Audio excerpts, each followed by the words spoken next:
Yo guys, what's going on? Your favorite endgame assassin is here, Life of Rio. And guys, I just wanted to bring you guys my Banshee build. A lot of people's been asking for it, so I decided to just do a video and just showcase Banshee. Now, this run was done on Twitch, and this with a couple of random people from the stream. Really cool, guys. I have a great stream that's always going, so link will be in the description if you guys want to go ahead and follow the Twitch. Now, all of my testing and everything that I do for my long runs are always done live on Twitch, so everybody can see how it pans out and what works and what doesn't work.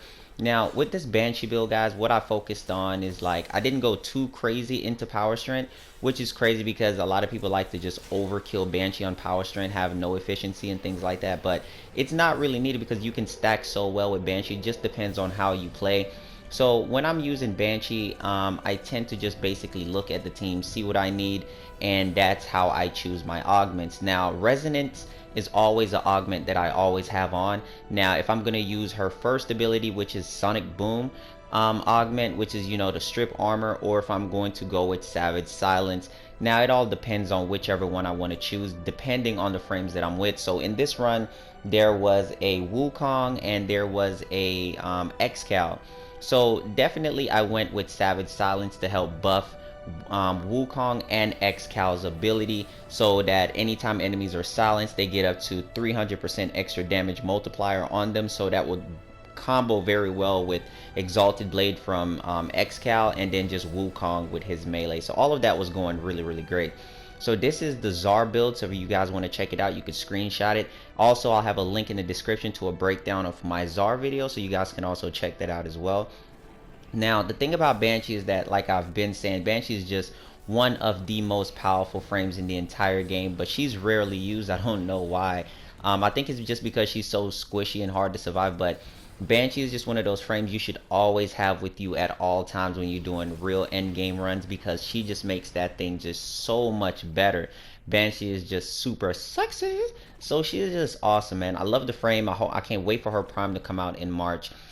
So that's going to be a huge thing. Her damage multiplier on her sonar just breaks the enemies down, as you guys can see at the start of the video when I just kept stacking the sonar and resonance on there. So what happens with resonance, guys, and just sonar period, what happens is that when I hit the weak spot, or I kill an enemy by shooting the weak spot, it activates another sonar, so then that sonar can actually go to any part of the limbs. So the thing about it is, the more times that I cast it, the sonar have a chance of overlapping each other. So when they overlap each other, you're now doing, let's say, ×9 multiplier of damage. So now you're going to be doing ×18, so you do ridiculous amount of damage, and she is just for every team. She fits the synergy very well. If you don't have a Banshee, definitely pick her up, because every team synergy she works extremely well in, because she's just going to help you do more damage, get more life support.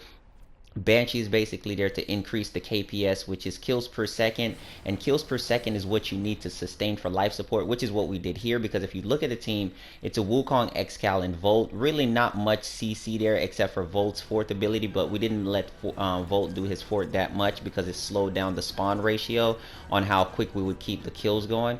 So that was another thing. But overall, we made the run work. It was extremely fun. It was like 3-4 hour run. Let's go ahead and take a look at Banshee though. This Banshee build is a two-former build: Savage Silence, Resonance. I love to have natural talent on my Banshee, and I do not like that much range. I like to have base range or negative range on my Banshee. I know a lot of people like to go with at least 145, a whole bunch of 145 or 160 range on Banshee, because they're going to cover the map. But overall, I don't need to cover the map. I just need to lock down where the enemies are going to be coming up at you. And then also at the same time, if you cover the entire map, silence now becomes useless, because there's multiple instances in this run on stream to where, like, I have to run and go grab life support because everybody else was in trouble. And so if silence is also covering the entire map, enemies are going to be stunned before you get there. So by the time you open a door, they're going to be out of the stun to where they can kill you, which makes silence not viable. So it makes it pretty bad. And in endgame status, you don't really need that much range in the first place with Banshee. You just want to have base range to negative range. I would say at least to 90% range. So it works out really great with her. I really do hope that you guys enjoyed the video, enjoyed the build. And so right here I was showing you guys at the enemy at 114, I mean at 1400, and then 10 minutes later 10 minutes later in the videos, you guys will be able to see that the enemy jumped up 600 levels. So that's how fast, when you're going in endgame, how fast the enemy scale. So you guys know in a regular mission, 10 minutes basically equals at least like 10 count on your enemy scaling. So on this one, they jumped up 600. When I did the other run to 8 hours, I know once you hit that 5-6 hour mark, they were jumping up by 1,000 for every like 10 to 15 minutes. So the end game scaling is ridiculous. But overall, hope that you guys enjoyed the video. For more content, please subscribe for more Warframe. If you guys enjoyed it, please hit the thumbs up button. It means a lot to help the videos. And then also, guys, follow me over on Twitch. I do my best over there to always entertain everyone, and we always have a great time.